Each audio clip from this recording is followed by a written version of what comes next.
హనుమంతుడు కేవలం ఒక వానర దేవుడు కాదు. యుగాలు గడిచినా ఇంకా భూమిపై సంచరిస్తున్న చిరంజీవి. తన గోళ్లతో రామాయణం రాసిన మహాభక్తుడు. శనిదేవుడికే మాట తీసుకున్న మహాశక్తి. ఇప్పుడు మీరు వినబోయే కథలు చాలా మందికి తెలియని హనుమంతుడి రహస్యాలు. హనుమంతుడు రాసిన మొదటి రామాయణం.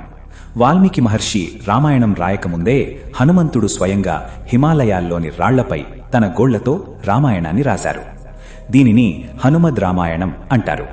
వాల్మీకి తాను రాసిన రామాయణాన్ని హనుమంతుడికి చూపించినప్పుడు హనుమంతుడు రాసిన కావ్యం ముందు తనది తక్కువగా కనిపిస్తుందని బాధపడతారట. అప్పుడు హనుమంతుడు వాల్మీకి బాధను చూడలేక తాను రాసిన రాళ్ల పలకలను సముద్రంలో కలిపేశారట. తన పేరు కంటే రాముడి కీర్తే ముఖ్యమని భావించిన గొప్ప భక్తుడాయన. 2. హనుమంతుడికి హనుమాన్ అనే పేరు ఎలా వచ్చింది? మనమందరం హనుమంతుడు అంటాం, కానీ అది ఆయన అసలు పేరు కాదు. చిన్నతనంలో సూర్యుడిని పండు అనుకుని మింగడానికి వెళ్ళినప్పుడు ఇంద్రుడు తన వజ్రాయుధంతో కొడతాడు.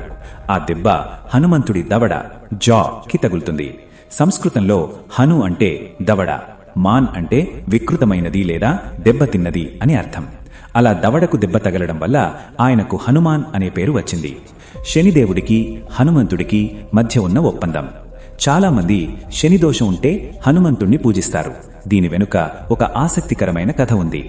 కథ: రావణుడు శనిదేవుణ్ణి బంధించి లంకలో కారాగారంలో ఉంచుతాడు.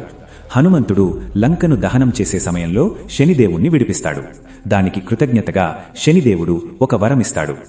ఎవరైతే హనుమంతుణ్ణి మనస్ఫూర్తిగా పూజిస్తారో వారిని నా ప్రభావం ఏమీ చెయ్యదు అని. అందుకే శని ప్రభావం తగ్గాలంటే హనుమంతుణ్ణి కొలుస్తారు. సీతాదేవి ఇచ్చిన ముత్యాల హారాన్ని ఎందుకు కొరికారు? శ్రీరాముడి పట్టాభిషేకం తర్వాత సీతాదేవి హనుమంతుడికి ఒక అమూల్యమైన ముత్యాల హారాన్ని బహుమతిగా ఇస్తుంది. హనుమంతుడు ఆ హారంలోని ప్రతి ముత్యాన్ని పళ్లతో కొరికి పరీక్షించడం మొదలుపెడతాడు. అది చూసి అందరూ ఆశ్చర్యపోతారు. అప్పుడు హనుమంతుడు ఏ వస్తువులో అయితే నా రామనామం వినిపించదో అది నాకు వ్యర్థం అని చెబుతాడు. తన భక్తిని నిరూపించడానికి తన గుండెను చీల్చి రాముడు, సీత తన హృదయంలో ఉన్నారని చూపిస్తాడు. లంకలో విభీషణుణ్ణి ఎలా కలిశారు? రాక్షసులతో నిండిన లంకలో ఒకే ఒక్క ఇంటిపై రామనామం రాసి ఉండటం, తులసి మొక్క ఉండటం చూసి హనుమంతుడు ఆశ్చర్యపోతాడు. ఆ ఇల్లు విభీషణుడిది. రాక్షస వంశంలో పుట్టిన రామభక్తుడైన విభీషణుణ్ణి చూసి హనుమంతుడు సంతోషిస్తాడు.